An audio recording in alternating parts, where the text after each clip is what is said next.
just barely catches it. Now Limon is going to try and overtake on Fonseca. Fonseca gives that one up, almost a little too wide there for Limon. Holds tough and sending it deep around the banking, and Shell Oil, he's going to take the spot back. Fonseca, that was a brilliant move. This is full drift here from the Japanese driver. Watch this. Unreal. That car should not be still going. That is just seat-of-your-pants stuff. Yeah, absolutely. I mean, it just kind of landed a little bit wrong for him, but fortunately, at least pointed in the right direction. This was crazy, though. And hasn't been shaken, but man, they see close to that wall. Look at it. Look at the oversteer. He looks to the inside. Michael tried to cover off. He's going to squeeze him down a little bit. Tries to open up the corner. Cut back and see if he can get the launch, and it's much quicker off. Oh, but he covers him down to the inside. Oh my goodness, covers him down to the inside. I think there may have been a little bit of contact there, but Michael Johnson going to get the benefit of the draft here. You can see him closing down on the back of the 79. And there's the late move from Michael going down to the inside, trying to get into the braking zone. The red mist is up for these two, and down into the braking. Can Johnson get it done? Yes, he does. Don't count out Travis. Tries to cut back. Goes the long way around. Nothing doing. No, he holds tight. He could try and get it in there. No, now he starts to fall back. Starts to fall back. Going to try to send it a little bit on the outside of 15. Sometimes you can get a crossover there, but not going to work. He's going to have a wider line now into Turkey to try to carry a little bit more speed, but he's not going to find an easy way to try to get on by. And indeed, Michael Johnson just slides that car off the apex a little bit to prevent off any attack.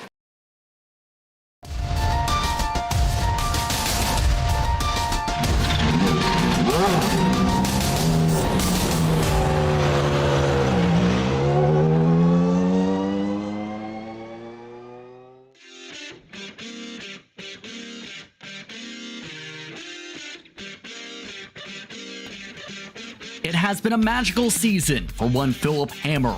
Season 28 has seen him be inside the top 5 just about every single time around. In fact, all 5 starts inside the top 5 with 3 victories. He has been an unstoppable force, but he's had contenders fight him along the way. David Burns has been in victory lane once, has been inside the top 5 most rounds, has been his closest adversary from the jump. Salander has been consistent inside the top 10. And don't forget about Jürgen Frank, who picked up a victory in his only start just a couple weeks ago in France. Today brings us back to the States for the final race of the campaign. And it will be a one where absolute beginners in the Formula Renault series looks to kick things off and finish things off strongly. Who will be that driver who wins today? We're about to find out here on the Global SimRacing Channel. Hello everyone and welcome to today's coverage of the Absolute Beginners and Formula Renault for Round 6 of Season 28 from iRacing's virtual WeatherTech Raceway, Laguna Seca. My name's Justin Pritz. Alongside me is Thomas Mengozzi with our director, Ryan Bauer, who's using cameras provided by the great Dougie Beard. Now today takes us to California to a racetrack with plenty of elevation changes. Let's learn more about it with our GSRC track guide.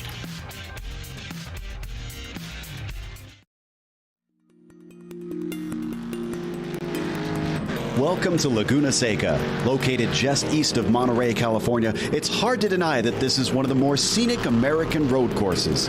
It travels up and down a hillside which not only offers spectacular views, but one of racing's most iconic corners. Clocking in at 2¼ miles in length, 11 turns split up the current configuration. I say current because up until 1988, the track's layout was shockingly simple with a mere 9 dangerously fast corners. But despite becoming a much more technical track, this difficult nature was retained in its modern form. Turn 6 in particular places an emphasis on precision and daring with its tricky dip at the apex and narrow racing line. But the most well-known spot on the track is of course the corkscrew. Blind and kinked on entry, it then whips the driver through a chicane which drops you nearly 60 feet. It's earned a reputation worldwide for forcing even the most daring competitors to second-guess themselves. But there's honestly a refreshingly wide variety in types of corners. years, making it a perfect track for driver coaching and training. Elevation changes, differing cambers, and every sort of apex imaginable leaves seasoned veterans and newcomers alike spending hours trying to perfect a lap. With the track becoming popular for hosting IMSA, IndyCar, and MotoGP in its recent history, it also brings out lots of vintage racers due to the Monterey historics each year. Likely to remain a fixture on the American racing scene, this legendary circuit is almost always high on drivers' best of lists. Its history and its uniqueness are sure to delight all for years to come.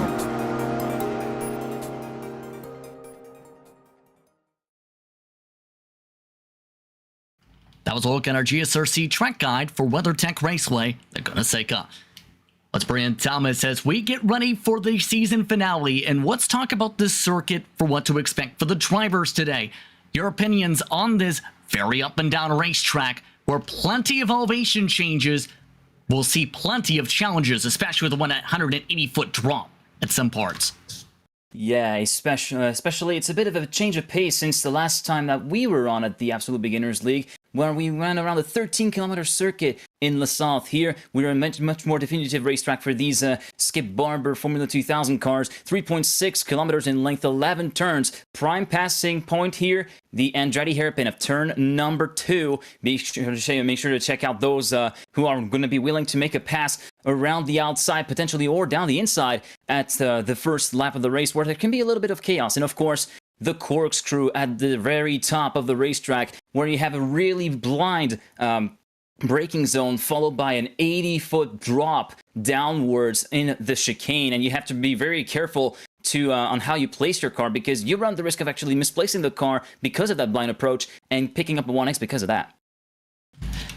It should be an intriguing race in turn, with the track known for plenty of attack points, but also plenty of danger spots. Let's take a look at the Drivers' Championship meanwhile, and hit upon from the top. Philip Hammer, he's had the hammer down in terms of pace from the get-go. 3 victories in 5 starts this season, 3 poles, 5 top 5s, 5 top 10s. Right now, 32 points at advantage. Mathematically, Hammer has the title, as there are no drop weeks in this season's campaign. David Burns, though, has plenty to race for, because his team is in a fight, but the driver as well in 3rd. Andre Solander, 3rd in the driver standings for NHR Esports, 5 points behind Burns. Johan Vandenberg is inside the top 4 with Josh Brain, tied with Jeff Randall inside the top 5. The top 10 separated by 92 points entering today. It should be intriguing on that side, but also intriguing on the team side, because Teresa mentioned those 2 teams coming into play. Well, they're separated by just 7 points entering today. NHR Esports, plenty of experience on the platform, 7 starts, yet to go to victory lane, however, as a team, leads the standings with the consistency they've had in the top 10s over 2 Stupid Dogs.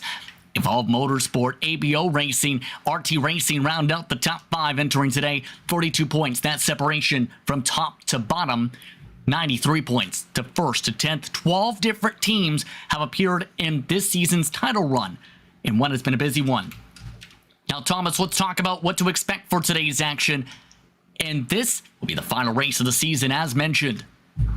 Well, in terms of the roundup of the race details, there they are. The 6th and final round of the season of the Absolute Beginners League. A 15-minute timed race with open setup, although admittedly there isn't really much that you can modify on these Skip Barber Formula cars. 2 fuel stops that are required and 1 spare car available for each driver in case there are some antics for some contenders that might end up having to get towed back into the pits and having to request 1 new car in. So there will be some pretty interesting matters to actually attend to, especially with qualifying that has just gotten underway for a 10-minute qualifying session.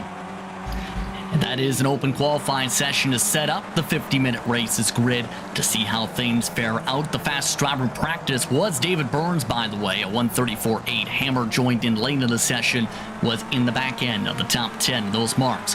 Let's talk about the weather conditions, and based on the trends we've seen in the past in Absolute Beginners in some various series, it's very cool today in California on iRacing Day, May 15, 2022, in-sim time, 9 a.m. 8 miles per hour the wind for the southwest, 12 kilometers. Currently that speed, 72 degrees Fahrenheit, 22 centigrade is the track temperature, 64 Fahrenheit air temperature, 18 Celsius. In fact, that is just around the lowest, if not the lowest, you can go air temp-wise in the sim. Yeah, exactly. And those kind of really low temps, we mentioned it, 22 degrees centigrade on the racetrack. That means that there's going to be a lot more work to actually warm the tires up. And especially with the tiny tires that we have here on those skip barbers, it's going to mean a lot of moments where the car is going to feel a little bit loose. And the drivers are going to be relishing the challenge of chucking the car into some of the corners, especially the running to turn number 6 and up to the Ray Hall straight like we see now. Up the screen with, I believe it is Wojtek Podacek currently running up the track along with David J. Burns on the run up to the corkscrew. Yes, Burns leading this packing of cars. In fact, they're coming around for the end of their first time around. And of course, these drivers currently running the Skip Barber Formula 2000 machines, a car that takes a fair bit of expertise to learn, but it's also one with a lot of experience and tenure on the platform. Many of the top drivers on the service have raced this car at some point. Yeah, especially very much a lot of expertise needed to actually be able to place the car correctly and maybe even take advantage of a slip to really place the car into the corner. Here we're following David J. Burns. Case in point is going to be turn number 2 with the Andretti hairpin. Here he picks his braking point, brakes a little bit, extending the right side over to the white line there. Yeah, just really nicely close on the apex. Watch out for that sausage curb on the inside, though. The red curb, hitting it will cause you trouble. And you can see there onto turn number 3. Takes in a little bit of time to turn in. The car manages to keep it in check, and he's able to make it very smoothly. Sometimes on these drivers, you'll see a little bit of the back end stepping out and then trying to correct it. That's going to be making for some pretty thrilling action. And keep in mind, track position critical for a race like this, but also knowing how to time yourself in for the pit lane. That will be a major thought for drivers, Thomas, because we mentioned 2 required pit stops. The most the drivers can go on gas is about 18 to 20 minutes. Per estimate, 40% that fuel tank restriction. Well, if we can take a look at the timings that we have, that will give you about 11 to 12 laps of running. Well, it was going to very much depend on how the drivers are going to be approaching this race. Are they going to be looking to maybe back off a little bit and try to extend to maybe get a 12th lap in, or are they just going to go full attack and stop a little bit earlier than the rest, trying to go for full attack mode and trying to impress the field? Well, there are going to be a few drivers that are going to be attempting to do that, and one of those, I mean, we're going to be taking a look at the now outgoing champion who has sealed the title one race early in the form of Philip Hammer in the number 60 car. I believe that he's got the pace to actually make it so. I mean, he didn't win 3 out of 3 in the beginning of the series for no reason. Exactly. You're following up with Neptune as Burns continues to extend his time to the top of the board by 9/10 over Salander at the moment. Although that may change with Neptune in the 137.1. Salander crossing the stripe. For comparison, had an invalidated lap. Here is Hammer. 2 laps already attempted, both of them with an incident point. Can he get a 3rd lap in? He does have some trouble ahead. That is Enzelzo, who is trying to settle down. That is a teammate in a similar paint scheme, trying to settle it on down with the blue wings. And spinning off the track. Oh, yeah, exactly. The number 71. We were focusing on Philip Hammer coming across the start-finish line to actually log his first time lap in, and that is going to be a 1:36.1, just a few hundredths away, merely a 10th away from the provisional pole of David J. Burns here, starting himself in second, just ahead of Andre Salander, who's yet to get a bit of an improvement, currently sitting on a 1:36.9 here. So very tied up towards the top of the board. Still about less than 4 minutes to go in qualifying to be able to set the fastest time up on the board. As we follow along with Ryan Walker, who is amongst those who are broadcast for GSRC. Thomas, it's the first time we've worked together. In fact, first time 2022, believe, on the network. Welcome to GSRC yourself. Thank you very much. It is, in fact, my second time around. I was a little bit earlier on in the year for the coverage of the second round of this very same series of the at Barber Motorsport Park, where we have indeed seen Philip Hammer put in an absolutely dominant performance, but also a little bit of a tussle between McGrowther and David J. Burns for the benefit of 3rd position, where it all went nip and tuck, and in the end, McGrowther cracked on the pressure, gifting that 3rd place to David J. Burns. And yeah, I've had some very good memories from that very first go at SimRacing commentary. And based on your experience, too, in the past, you also have experience in multiple platforms as well.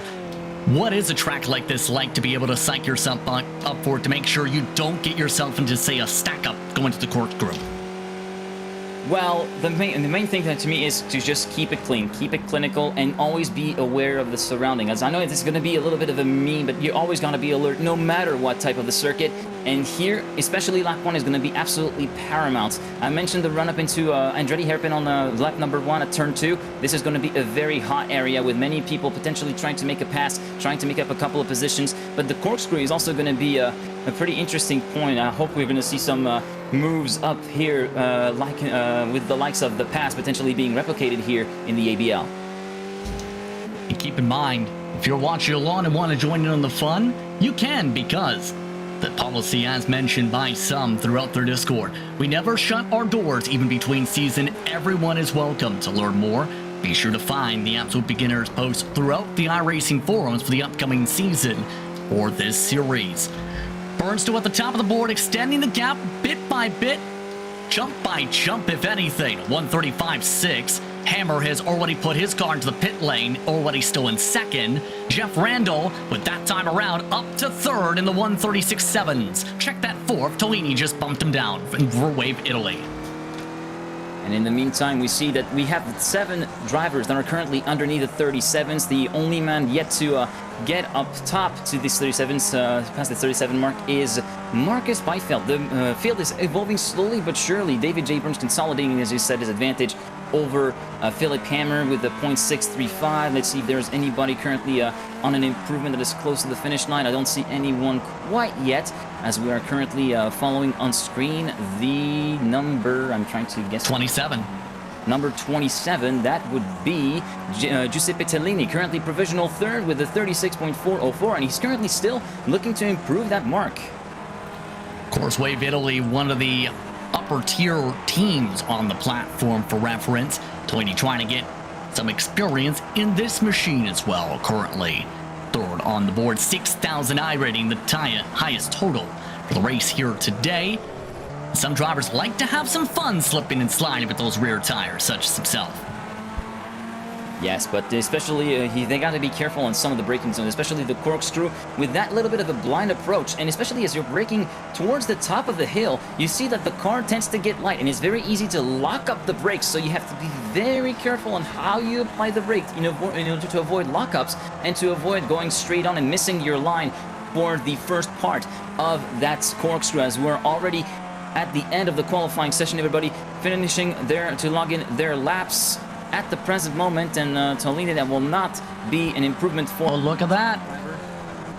Lots of shuffling on that board, though, with those who are just ahead of him. Randall, Horacek, Byfeld all jumped Hammer, Tellini, and Salander in that last few moments for them to get a lap time in.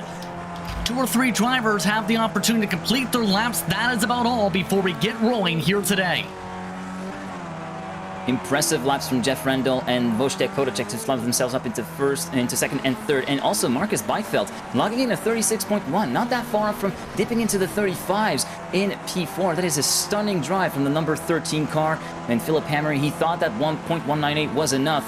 In the end, he did get bumped down to P5, and he will start from the 3rd row alongside Andre Salander.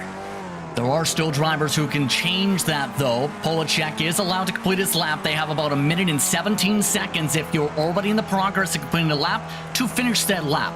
Most drivers in the trends we've seen pull to the pit lane.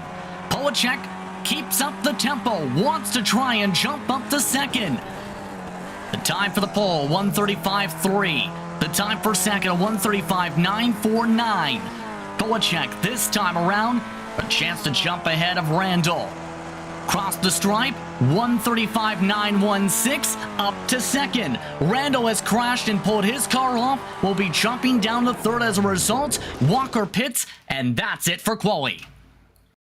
That is it for quali indeed, and a pretty solid lap from David J. Burns, improving to a 35.199 at the end of the session there, and he secures pole position alongside Wojtek Horacek here on row number 1. Row number 2 will then be occupied by Jeff Randall and Marcus Byfeld. Then on row 3, Philip Hammer, your current championship winner, starting alongside Andre Selander, then Giuseppe Tellini and Ryan Walker in row 4, whilst 9th we find JT Kopinen and Josh Brain in P10 completing row 5. 11th place goes to Titus de Jan in quali, a 1:37.002. Then it is Thorsten Seifeld, followed by Neptune and Cardi in the top 14. Then 15th position, Tony Hayes, row 8 alongside Loden. Then it is Veenstra in 17th alongside Mark Figueras. Then it is Antizizo in 19th. Then it is Satschal in 20th. One driver did not set a time today. That is Mike Dahl, who is in the 21st position. Drivers have a few moments to get themselves ready. Thomas, your keys to victory here today. Thomas. Be very careful about where you choose to pass on lap 1. That is one of the very key things to the start that we mentioned here. Fuel is going to be very critical. We mentioned around 11 laps of fuel with this with the 2 fuel stops that are going to be required. Strategy is going to be playing a big key here at WeatherTech Raceway Laguna Seca. And I gotta say, season finale, enjoy it and do your best. This will be an intriguing one, especially with some of the front runners battling for the mid-pack here today. Burns in control of the pack, looking to finish things off with a second place finish in the point standings for Formula Neagle for season 28. Waiting for the last 3 drivers to jump onto the starting grid very quickly. Who do you think's got it? I think solid money on David J. Burns for me. He's shown some pretty impressive pace in practice and in qualifying. But Wojtek Podacek, he had a pretty good qualifying run. Let's see if he can keep up that pace in the race. One last driver. Then we get rolling. All drivers on the starting grid.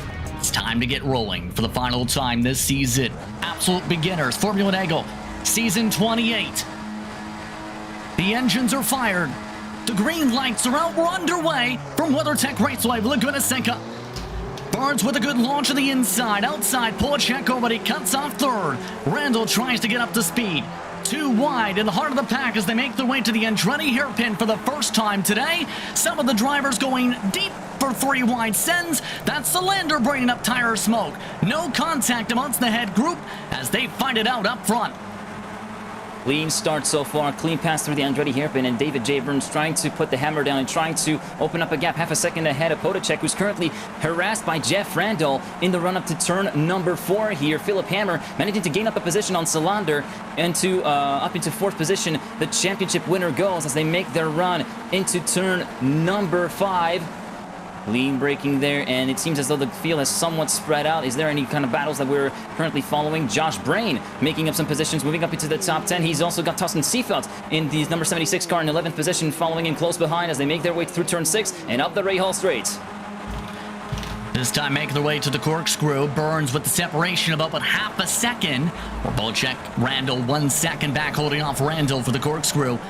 Keep in mind, very easy with this elevation change to make a mistake. No drivers cutting through the end of the rumble strip this time to start off the race. Nice and clean. Burns had a better run than everyone else, though. He picked up 4/10 that corner. Solid gain, and I gotta say, yeah, you mentioned it very clean. It seems as though everybody keeping it civilized, into the first lap, and that's gonna leave Burns all on his own to open a gap of over a second over the space of the first lap, and that's gonna be Burns, Podacek, Randall, Hammer, Selander, the top 5, Tellini in 6th, with Beifeld 7th, Walker 8th, Kopin in 9th, Josh Brain in 10th, Thorsten Seifeld having dropped down a little bit in terms of pace before the crossing of the checker flag on lap number 2. Meanwhile, up front, it seems Marcus Beifeld trying to make a move past Tellini, who himself is trying to catch up to Selander. Selander's been taking the corner much deeper than everybody else in the pack. It's worth noting the brakes. How risky can that be, especially when you're in a line such as this, trying to go much deeper than your competitors? Well, the line is very fine in terms of putting enough brake pressure to get it stopped and putting too much that you have the rears lock up first. So you have to be extremely careful on how you do your brake application here, especially when you're trying to go for a move like Selander tries to go to try and catch up to Philip Hammer. And the Philip Hammer currently trying to catch up to Jeff Randall and Wojtek Podacek. That's currently the battle for second place. That is very much a drift from the leader. David J. Burns is 1.5 seconds ahead heading into the corkscrew. Podacek and Randall close behind each other. A little bit of turn in from Podacek, a little bit of correction, a bit of timer smoke as well from Wojtek here, but he manages to keep it in check. still able to hold on to it. He did that a little bit in qualifying. We've seen some of the tire smoke in the pack as well.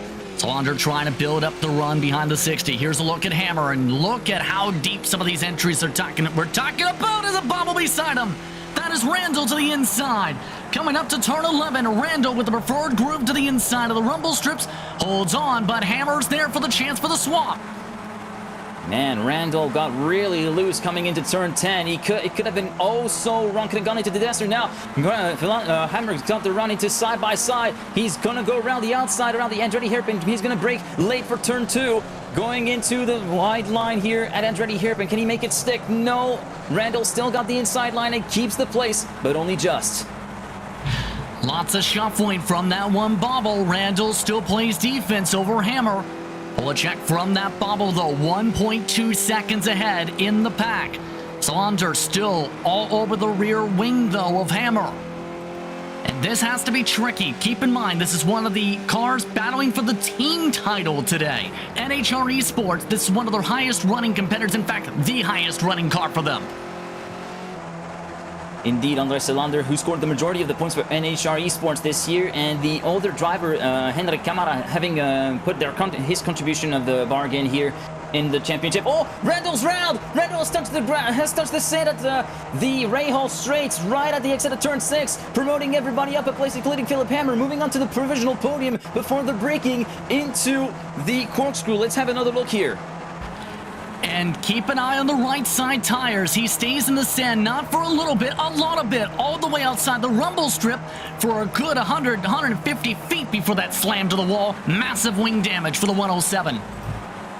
Massive wing damage, and that's going to be him calling on the spare car, and that race is going to be over for him. In the meantime, Tellini coming onto the back of Solander there, having a little bit of the nose into the back of Solander there at the turn 11 exit, but still very much keeping everything in check. In the meantime, David J. Burns turning into lap 4 with the 136.162, the fastest lap of the race so far, and he's got a pretty solid gap over Potacek, who himself has got a pretty solid buffer over Hammer, who tries to fend off Solander. Solander trying to find some answers here on how to put Hammer under pressure, but as we've seen previously in the season, Hammer soaks up pressure so well.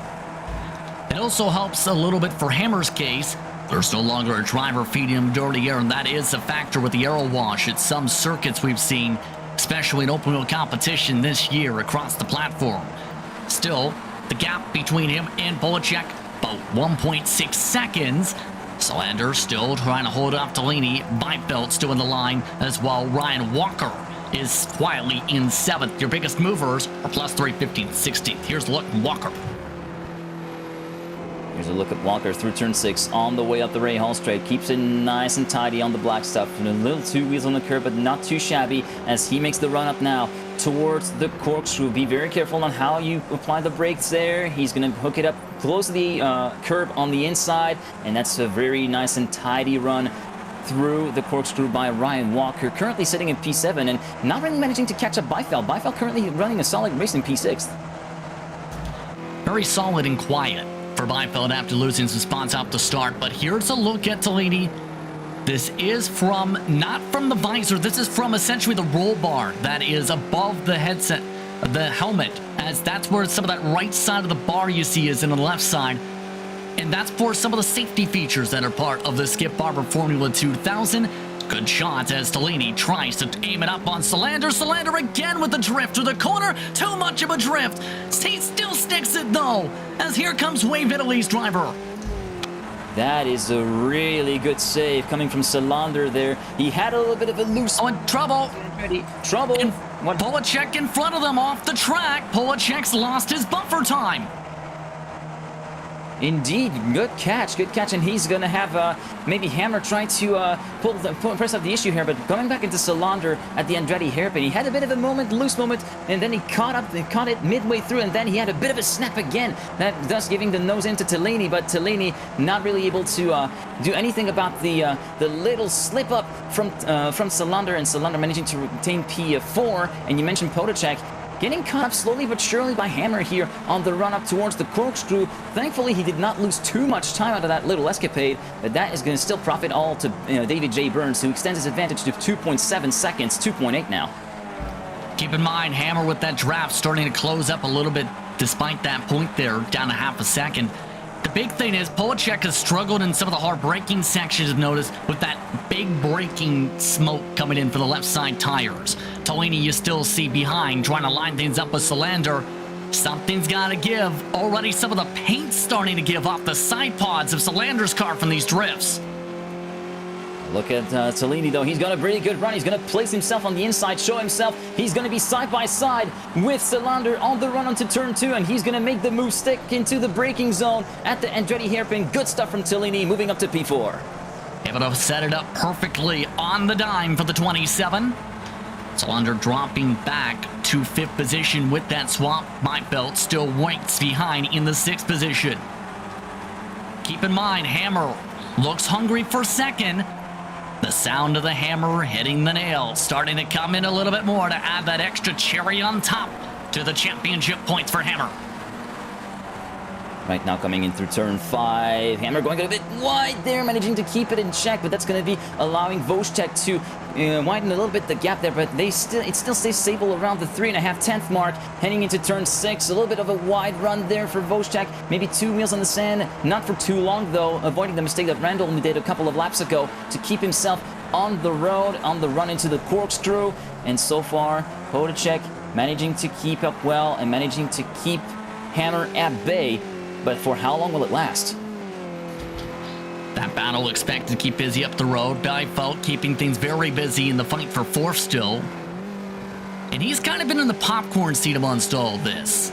We talked about losing spots off the jump, but that yellow, purple, red, and just about every color you can find in the paintbrush machine, looking very patient here, and this is something that's not a surprise for some. Some prefer to save and wait for their pit stop before they go.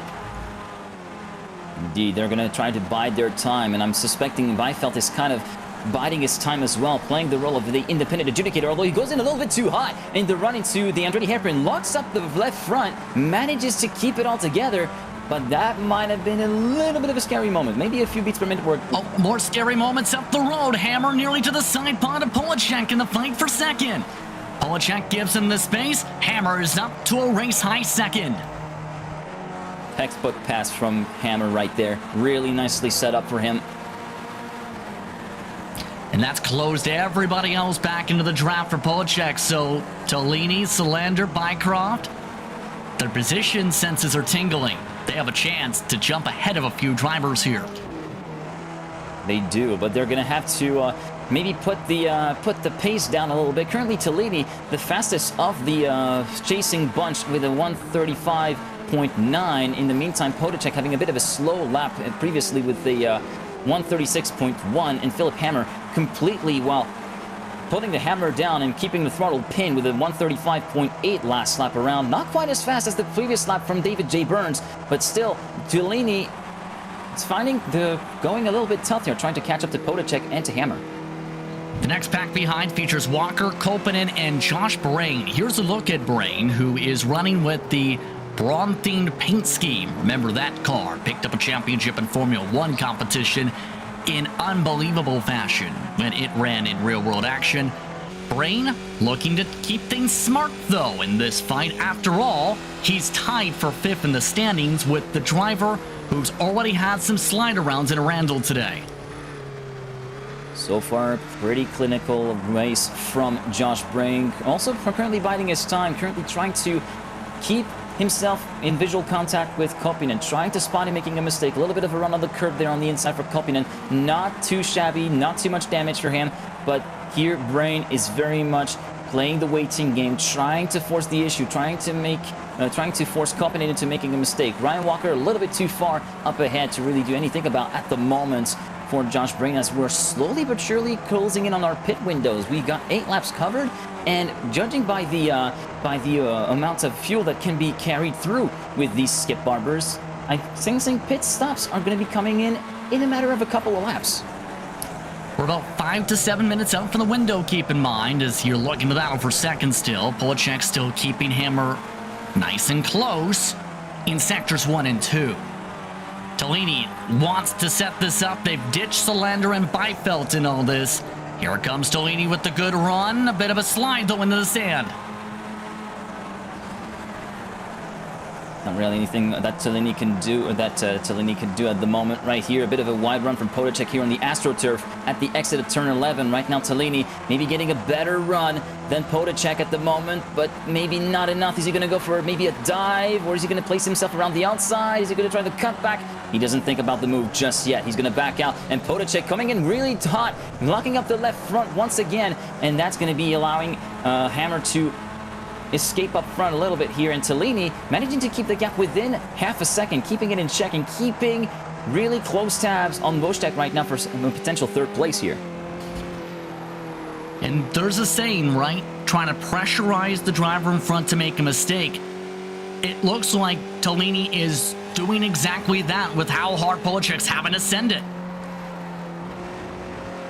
Potacek indeed very much in full attack mode, trying to prevent himself from getting caught up by Salander and losing another spot, whilst also trying to catch up to Hammer, who's putting in some sensational latest laps. Currently we're clocking in 135.5 last lap, just a few hundredths away from the last lap of the leader, David J. Burns, who was on a .470. 135.4 from David J. Burns, who also clocked in the fastest lap of the race a little bit earlier, also in the 135.4. Still keeping an eye as Tellini tries to keep himself keeping the straightforward marks off the righty onto turn 10. Still not close enough for the send quite yet. Window in about 3 to 5 minutes now. 23 estimated laps to go. Tellini all over the back wing again. He's been close a couple times here, Thomas. The tough thing is getting the run he's been looking for. He might have it here.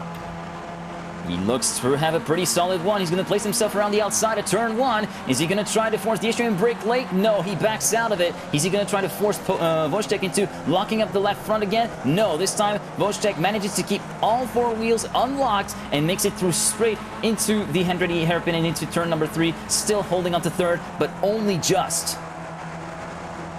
And with the pit stops very imminent here, how do you handle this entry here at this track? Because we know how difficult it can be to hit the brakes here in some cases and hit that speed limit at the cone.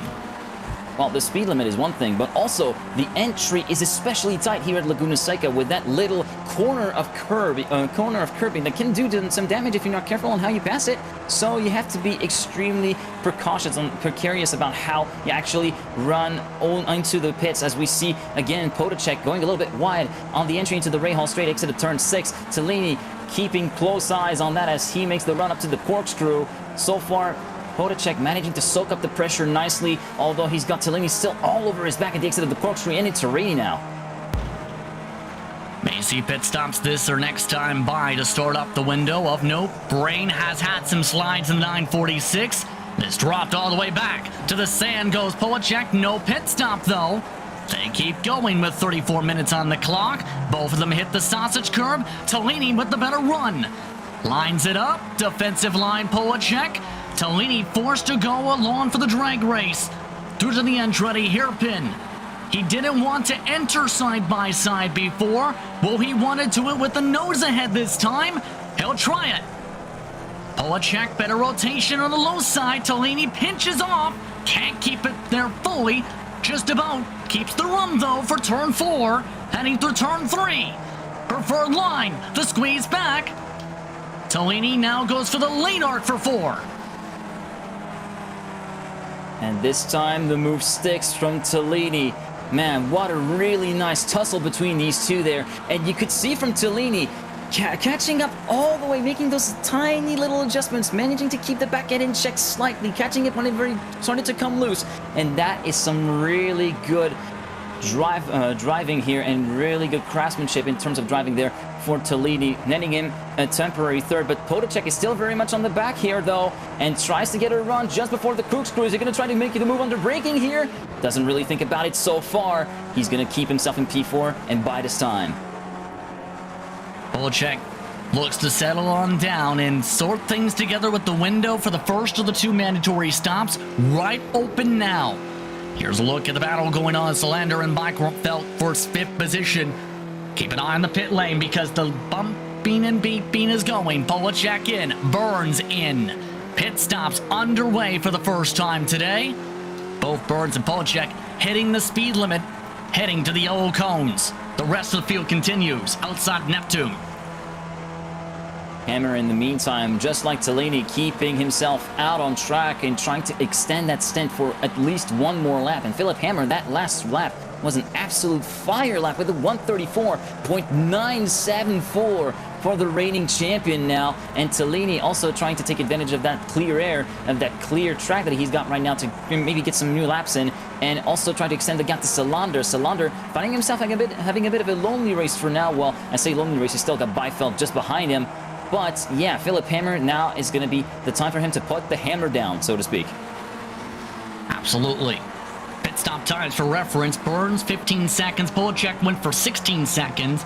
Everybody else is around the same mark as Burns. So 15 seconds expected to be the time it takes to fill the tank. You also don't want to accidentally, say, take too much of anything you would need to make it to the end from this point. Or to the next stop. Yeah, it would be a shame to take too much of anything. Maybe some tires fuel than was expected, indeed, or tires, indeed. Yeah, if you want to be able to keep it on this set, then it would be a pretty good call. In the meantime, Beifeld and Salander still very much going at it. Are they going to be both pitting at the same time, or is one of them going to extend? Let's see here. Both make the dive to the pits on the left-hand side. How will this be handled? And they keep it nice and steady as they make the way to the pit lane. Figueres, keep in mind, has a track cutting warning. 16 machine before his pit stop, before he has to make his way to the cone. Everybody else peeling on in. Hammer, Tellini, Salander, Beifeld, Walker, Kopanen, Brain, Seifeld, Hayes, Dion. Everybody is coming in for their first of two stops. And in the meantime, that leaves Davy J. Burns, who pitted one lap earlier, to rejoin the track, to rejoin in the lead just ahead of Philip Hammer, who's just exiting the pits right now. Andre Salander managing to make the jump over Tellini in the pits, moving up into P3. That is a really good pit stop there for Salander. Tellini dropping down to P4, while Potacek is going to be able to get the jump on Tellini potentially after the Andretti hairpin exit. Tellini crosses the line now. He's going to be just ahead of Potacek here, and Tellini entered in P3, lost one place to P4. Here's the reason why. He took 4 seconds less of fuel, Thomas. How does he play this now, as he's going to have less fuel than everybody else in the field now for the second stop? He's gonna, my thinking is that he's probably gonna have to pit it. Well, we saw the earliest pits were around lap 11, so maybe around that mark for Andre Salander, just so 11 laps after that stop, so that would be lap 23, so in 10 laps time, or worst case scenario, we would have to pit a lap shorter and maybe do a little bit of a splash and dash to end the race, but I'm not really sure how Salander is going to be able to make that stick. He's not going to be able to extend past 11 laps, me reckons. And keep in mind, based on the numbers we discussed earlier, don't be surprised to see drivers have to know just take 10 minutes of fuel, half that tank, to make it to the end on the second stop, and that will be a major time factor too. Speaking of drivers fighting, here's Nicholas Carty fighting to hold off Dion, who's looking to gain some time back. Has lost 2 spots from his starting spot. The green and white machine looking to find a way to close up as part of Raging Turtle. The run through Rainey, nicely taking advantage of the slip there for Titus de Jong. A little bit of a closer run to the apex there onto turn 10. A little bit of a wider run for Nick Carty on the outside. Turn number 11. So far, Nick Carty managing to hold off nicely Titus de Jong, keeping the gap under 4 tenths. He's got a better run, slightly better run. Carty, is he going to be able to make it into a move into the Andretti hairpin? It's going to be pretty tough, though. In the meantime, Tellini and Salander having a bit of a tussle between themselves, and the gap has been closing. That battle you're referring to held on station. Tellini wants to go. Tellini can go further on the gas. Does Salander let him go here and save the gas is the question. That is going to be a very trick question. He does not seem like he wants to let go, though. Look at the attack of Salander into turn number 6, fully sending the car in and managing to catch it on the way out. Nicely done from Salander onto the run into the corkscrew. A little bit of a run on the curve there for Tellini under braking. Watch out where you place those wheels there. Better run on the exit from Tellini, though, compared to Salander before Rainey. 19 cars still running. Approaching halfway in this race, Tony Hayes, the race in DNF as a result of technical issues. Mike Dell parked it early on. Here comes Tellini trying to park it on the outside. Elects to just lift off the gas to stay single file and go for the cross attempt instead. This has been the top passing spot today. The run to the Andretti hairpin with the toe. Yeah, and so far the run seems to be pretty good right now for Tellini. He's going to have to work for it, though. He's going to place himself towards there it the is. side of turn 1. There it is. Textbook maneuver just before the Andretti hairpin, and Salander is going to relinquish that third place in favor of Tellini right now. Probably going to be thinking about more of his race now than trying to defend.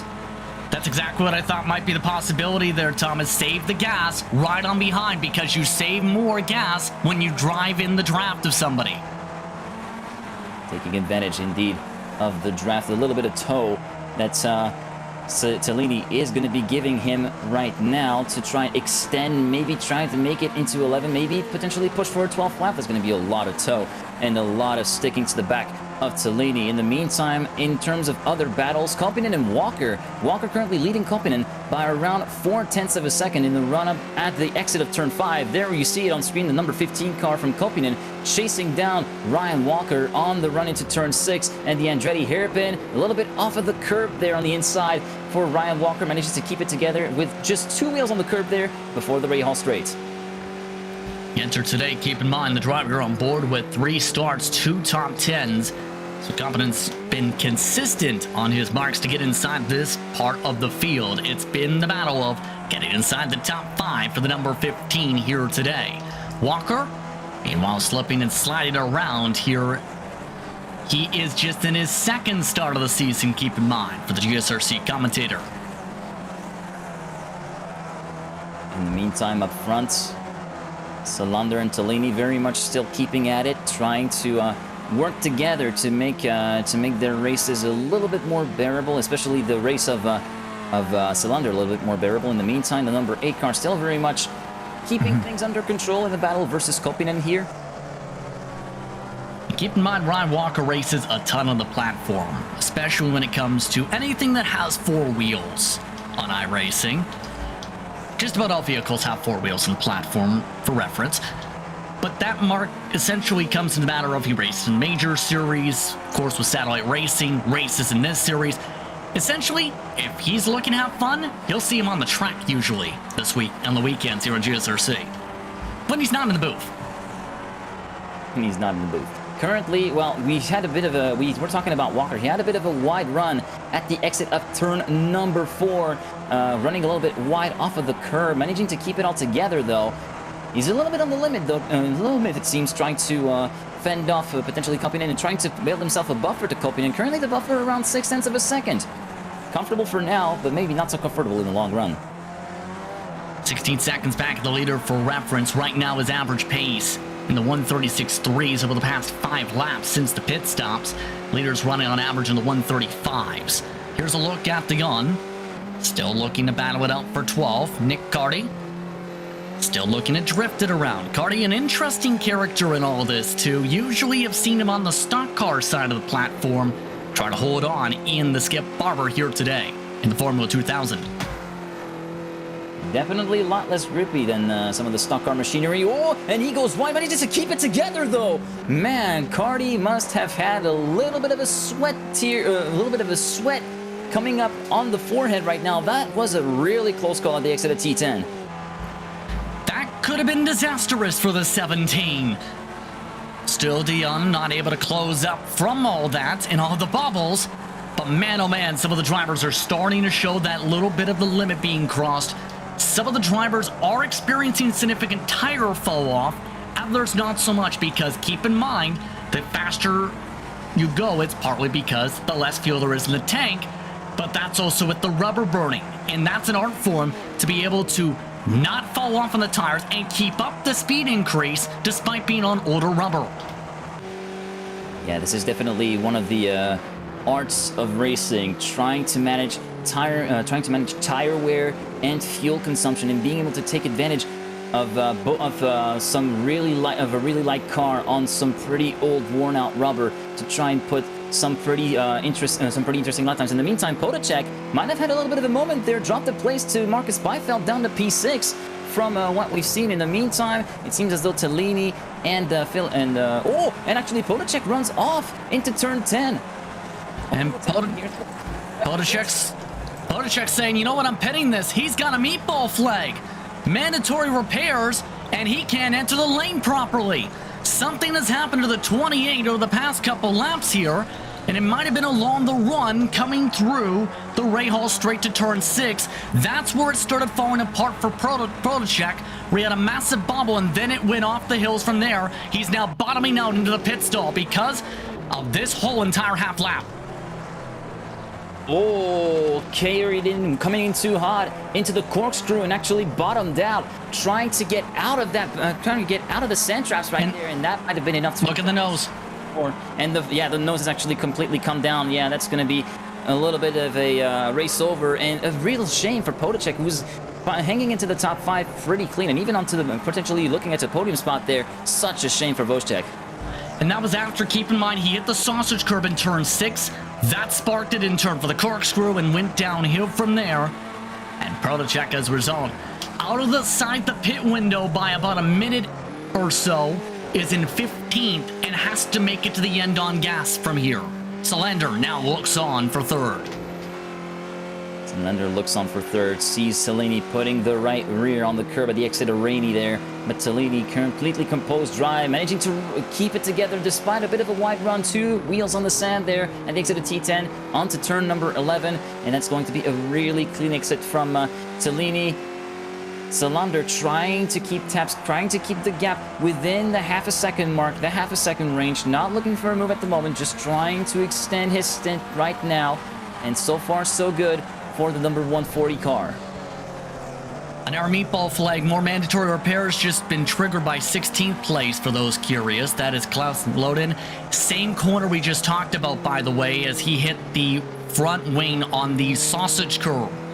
Yeah. So that run through turn 6, especially if we keep an eye on this battle, might be a major bottleneck point. If a driver in this fight hits it, it's an immediate mandatory repair now.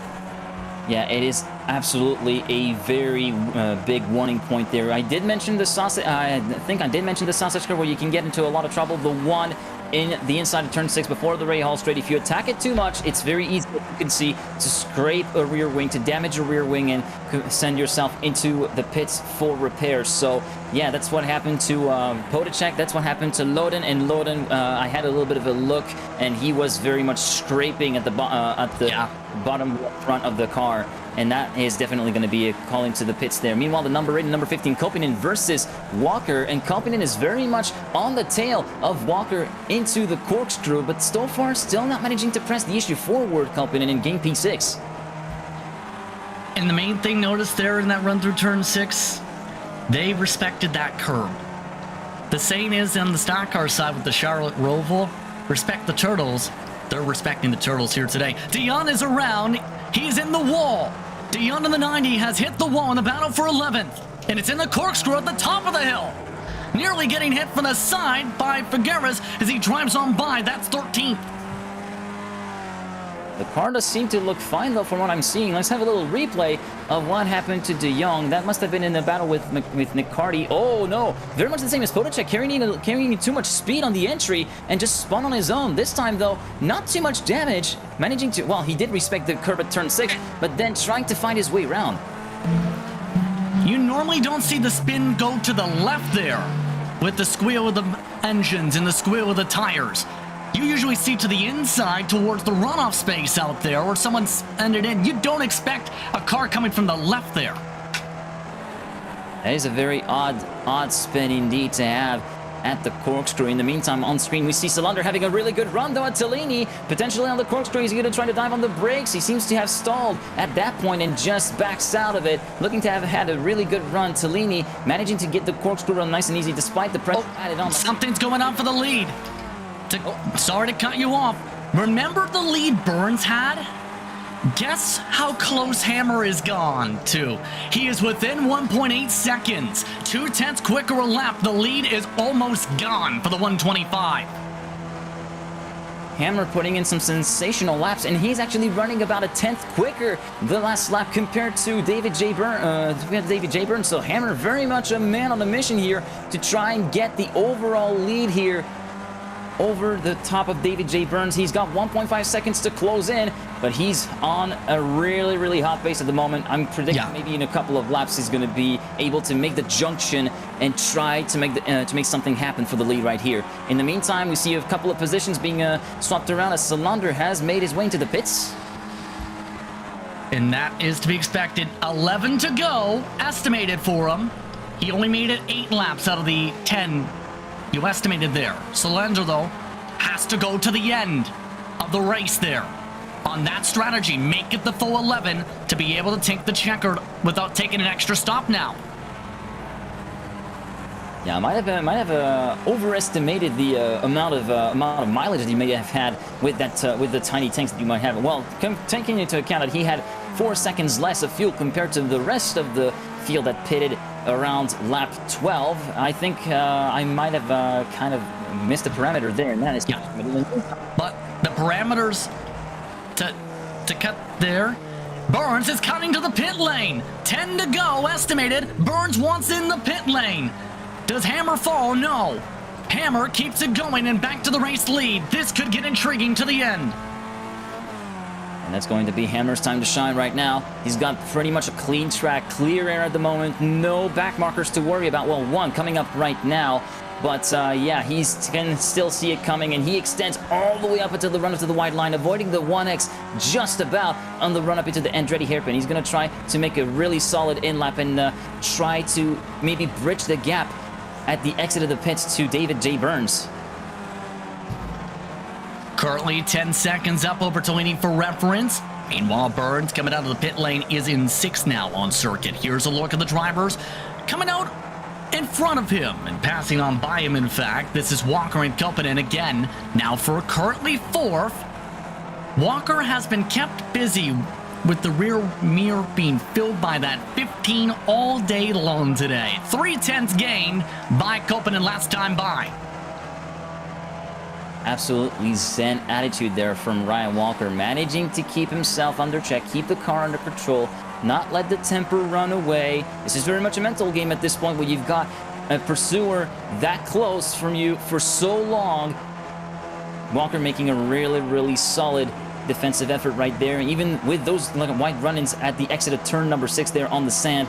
Competent trying to get a run into the corkscrew. Is he going to try to force the issue? No, he's going to be too far back to try and make something happen, so he's still biding his time. Hammer is in the pit lane from the race lead. The 60 is in, and the race for the win is on. Hammer coming into the stalls, went a lap further, might be able to take a little less fuel, only needs to make it 9 laps to get the checker. Tellini doing the same. Several others might elect to keep going here. We'll see who follows them. Beifeld falls in. Walker did not fall in with Competent. They keep on going for now. But where is Burns is the big question. Engines revving. Burns coming out of the final corner. This could be close for the race for the lead. Burns across the stripe. Here he goes. Hammer inside. Hammer's going to get him. He's going to cross the blue line right now. Burns is in the middle of the Andretti hairpin. He just exits it right now, and that's going to be the net lead for Philip Hammer right now, given that Ryan Walker and Kopanen are yet to pit just yet, and Josh Brain has just slotted in also between Hammer and David J. Burns right now for a provisional top 2 right now. Is that a good or bad thing, though? That's a buffer car, yes, for Hammer, but does that feed the draft to Burns in turn? That is going to be very much a double-edged sword indeed, as you pointed out. This is going to be giving the draft to David J. Burns, but he's going to have to get rid of that car really quickly if he wants to be as close as he wants to Philip Hammer as he wants to be right now. And he's going to try to make the issue a little bit earlier than Josh Brain is looking to try and extend it to. Currently on the corkscrew, not really anything to do here. Josh Brain keeping it nice and tidy. Same for David J. Burns. Hammer very much in with a solid shot at winning this race with 12 minutes and 37 seconds remaining. Walker and Competent currently making their way towards the pit lane marks now. or passing by them at least. Bring does go in those marks. Walker and Koppinen trying to stretch it to the end. Hammer fighting with Burns for what could be the win. 5 seconds to cushion Walker and Koppinen have. That's not enough to battle for the win. This is down to these two for the checkered flag. 8 estimated laps to go. Burns has the draft 8/10 back. Burns the draft, but then Hammer trying to go for the really wide entry into Andretti Hairpin, trying to hook it into the apex, and he does so beautifully, managing to get a better run compared to Burns at the exit of Andretti. Currently 6/10 of a gap between these two, the gap extending into turn number 3, a little bit of a yo-yoing effect now, managing to get a 10th into turn number 3 and turn number 4 coming up right now. Is he going to be able to keep it in check? Yes, a little bit of a run on the curve there for David J. Burns. Hammer kept it within the white lines. That is some solid driving right now from the remaining champion. Very, very solid, especially with the pace. Keep in mind, we talked about this a bit. Burns, before all the fighting broke out and the pit stops came into play, was leading by 4+ seconds with everyone trying to get up to second. Hammer, once he got the clean space, he just took off like a rocket ship to be able to get up here, to be able to hold off Burns now, coming up to about 11 minutes to go. And that estimate for laps, it may be tight because it's going back and forth on that estimate now.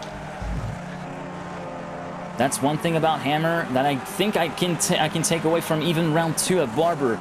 If you're an opponent to Hammer, never give him clean air. Whenever he gets alone up front and he's all on his own, very much at comfort and at ease with his car, he's completely unbeatable right now, and that is what transpired here with that little bit of offset strategy compared to even David J. Burns with that 1 lap later stop compared to Burns. That is what net him the lead with that kind of room to be able to push on after having a bit of a deficit on the start line.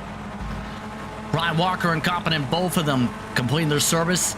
Seifert coming on in. So this is now for the overall lead. Tellini currently is up to 3rd. He is 14 seconds back of this cylinder on the different strategy cycle behind the Wave Italy driver. So the undercut call did not work for the 140. Walker got shuffled out with the stop behind Beifeldes. Here we go.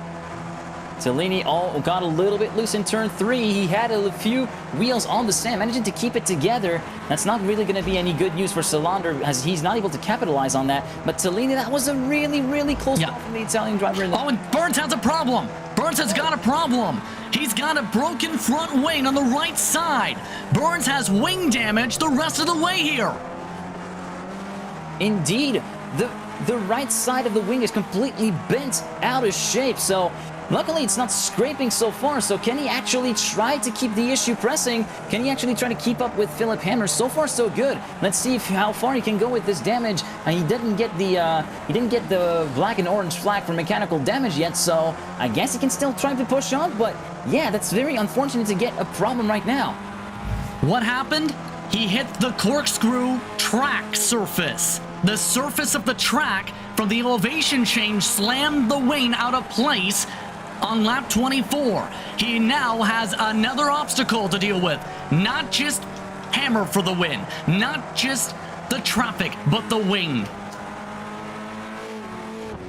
The wing, though, doesn't seem to really play that much a handicap in Burns' hands as he is able to keep the car all together. It seems as though the impact of the wing is somewhat minimal, especially when you with that kind of damage that we see right now on the amount of grip that the car has, since it's pretty much most of it mechanical with just a little bit of air on the top. So that's why Burns is able to keep going. Thankfully, there's no big mechanical damage whatsoever. It's just a little bit of aero damage. If that was something like a broken toe link or some suspension damage, then that would have been even bigger trouble.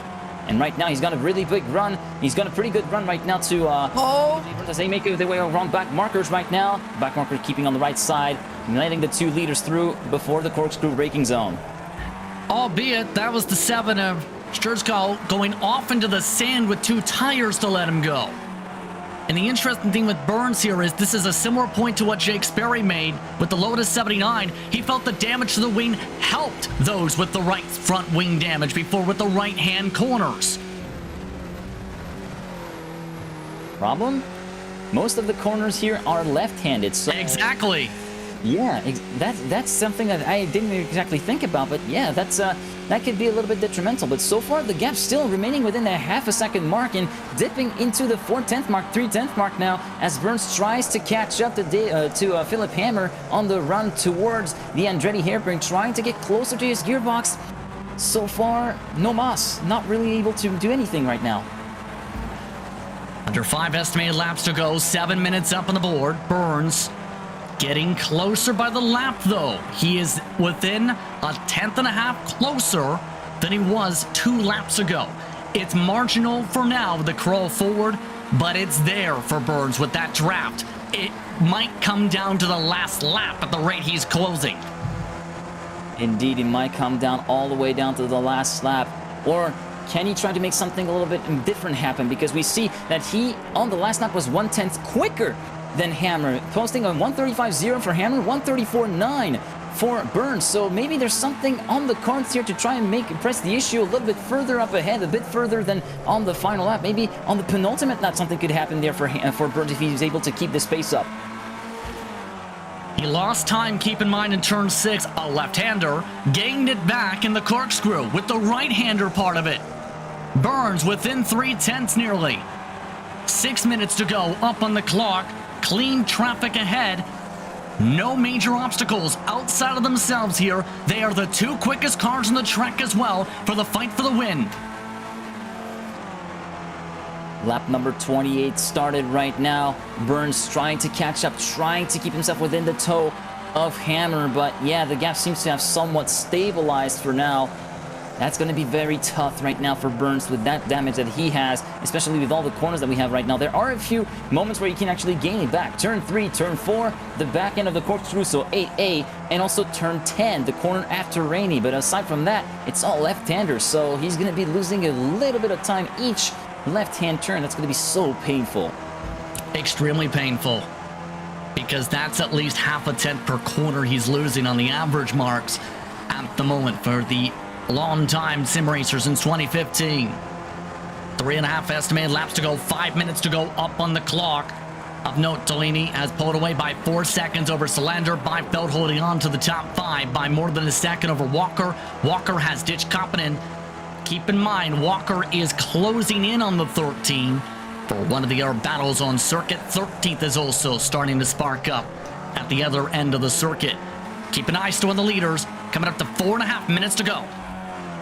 Yeah, in the meantime, you mentioned the 13 of Beifeld and Walker. They are currently dealing with a bit of traffic from the 71 from Paolo and Ziono, trying to make himself out of harm's way and enable himself to get a lap down. In the meantime, yeah, and the leaders still very much a nip and tuck battle, and the gap having even widened to half a second on the run up to turn 11. Now it seems as though Hammer, I don't think there's going to be any drama in here. I think the win is in the bag for him. Of course, I may have jinxed it. Just 4 laps predicted to go. 4 minutes left on the clock.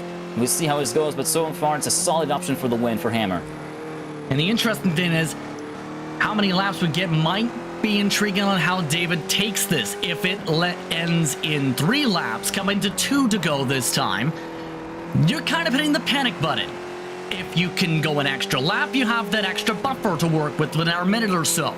Because it all depends really on where you're out on the track and where Barney the flagman positions yourself in. If he waves that white flag while you're in the, say, the second half of the track, that is the end of the race likely. If you're right on the flag stand, he might hold on to it for that extra bit longer.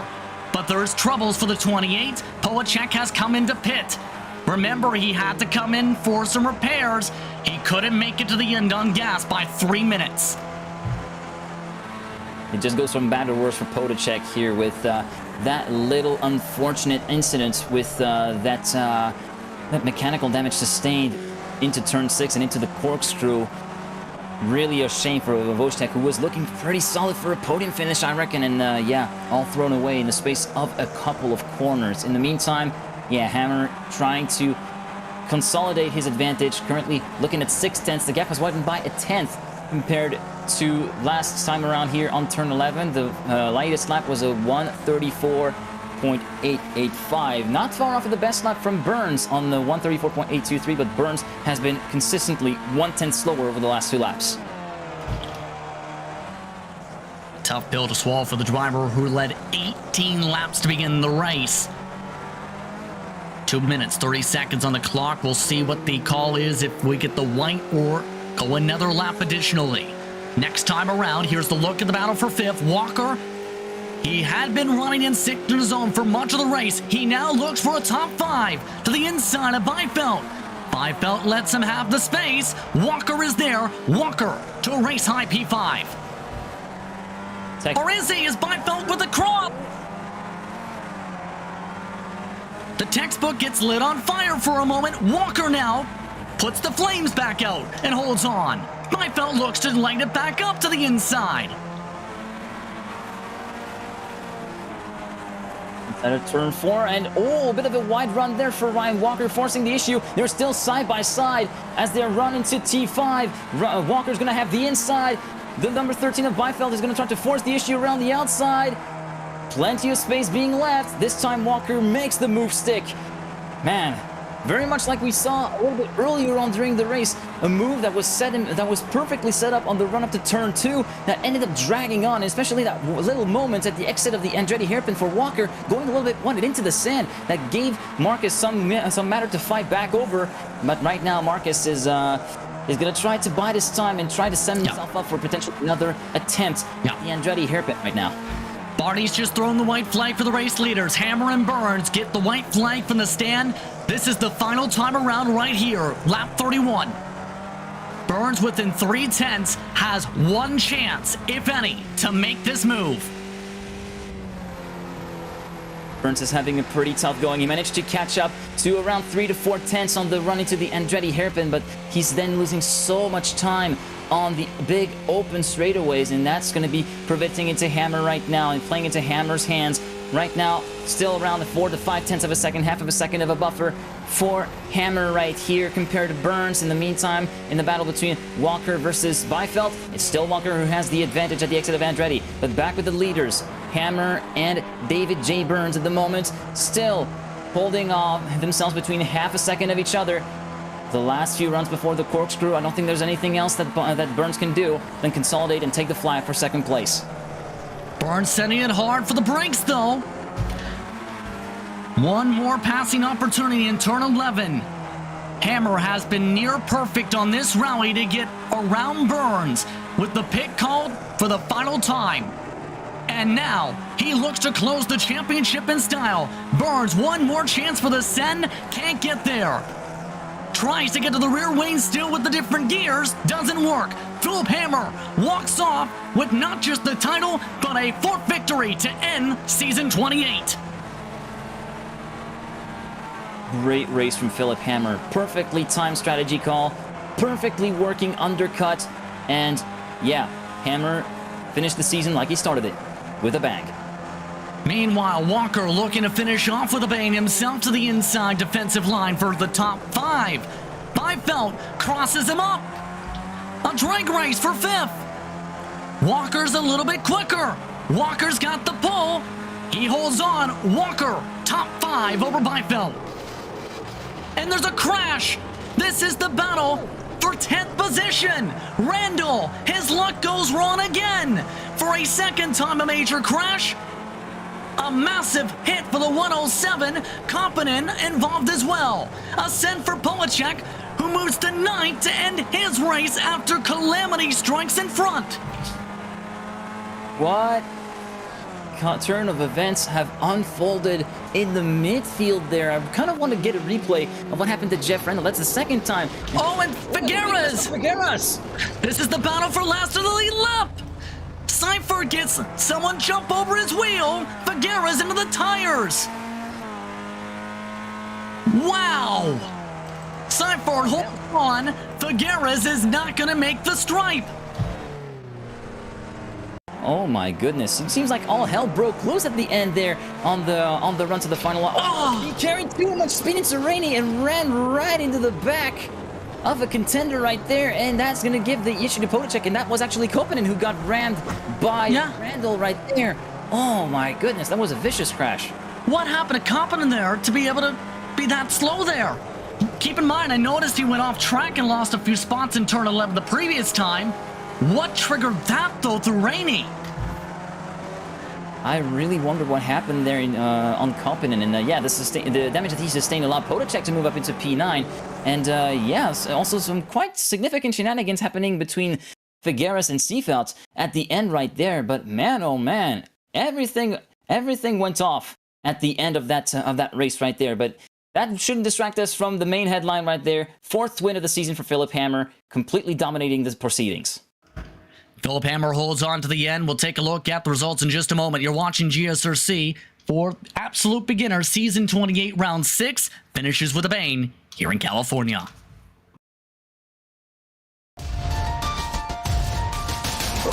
Just barely catches it. Now Limon is going to try and overtake on Fonseca. Fonseca gives that one up. Almost a little too wide there for Limon.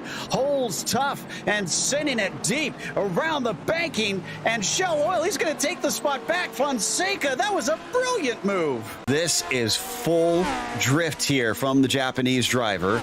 Watch this. Unreal. That car should not be still going. That is just seat-of-your-pants stuff. Yeah, absolutely. I mean, it just kind of landed a little bit wrong for him, but fortunately, at least pointed in the right direction. This was crazy, though. And hasn't been shaken, but man, they see close to that wall. Look at it. Look at the oversteer. He looks to the inside. Michael tried to cover off. He's going to squeeze him down a little bit. Tries to open up the corner. Cut back and see if he can get the launch, and it's much quicker off. Oh, but he covers him down to the inside. Oh my goodness, covers him down to the inside. I think there may have been a little bit of contact there, but Michael Johnson going to get the benefit of the draft here. You can see him closing down on the back of the 79. And there's the late move from Michael going down to the inside, trying to get into the braking zone. The red mist is up for these two, and down into the braking. Can Johnson get it done? Yes, he does. Don't count out Travis. Tries to cut back. Goes the long way around. Nothing doing. No, he holds tight. He could try and get it in there. No, now he starts to fall back. Starts to fall back, gonna try to send it a little bit on the outside of 15. Sometimes you can get a crossover there, but not gonna work. He's gonna have a wider line now into Turkey to try to carry a little bit more speed, but he's not gonna find an easy way to try to get on by. And indeed, Michael Johnson just slides that car off the apex a little bit to prevent off any attack. Welcome back to GSRC's coverage of Absolute Beginners, and what a finale. Here at WeatherTech Raceway Laguna Seca, take a look at the unofficial race results. Your top 10, Hammer and Burns. Top 2, what a finish for Hammer. He had to close up more than 4 seconds to be able to jump up to the lead late. He held on to lead to the checker flag, 10 final laps over Burns. Then it was Tellini holding on for 3rd, step of the podium. Solander in 4th. Ryan Walker, 2nd start of the season, picks up a top 5, but Feifeld trying as hard as he might, getting 6th either way. Josh Brain in 7th. Neptune after some off tracks in 8th. Potacek after having to make an extra pit stop still finishes in 9th. And Confident after Calamity Corner strikes, more so Calamity Sector strikes, for 10th.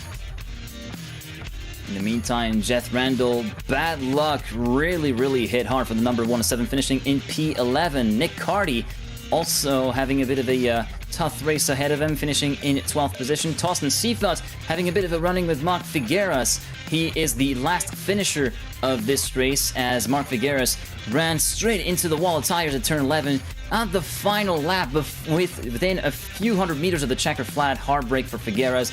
Titus de Jong, Vladimir Sketchkal, Klaas Loden, Duco Vinstra, Paolo Anozo, and Tony Hayes. Your retirements for this race. Tony Hayes due to technical issues.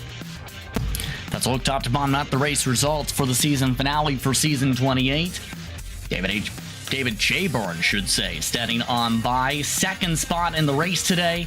Picked up wing damage in later stages, but led in the early going. David, what happened in the end? Hammer sheer pace. It's unbelievably fast. I mean, I could barely keep up with him in the draft, so I knew I didn't have a chance. I knew he was going to get that one. I was going to say, what was going through your mind when you realized you had a 4.5 second cushion over the rest of the pack once they settled on down before the first stops? I was hoping that the other guys would slow him down. I'm like, slow him down. But even back there, I knew he'd be fuel saving anyway. So my initial goal, I thought, if he's further back, is just be as quick as I can to gain as much. But I thought I need at least 6 or 7 seconds to stand a chance, and I just couldn't get that enough. Well, can tell you this with the championship side of things, based on official tracking, with how things fare out, second spot in the standings secured appears, at least for now.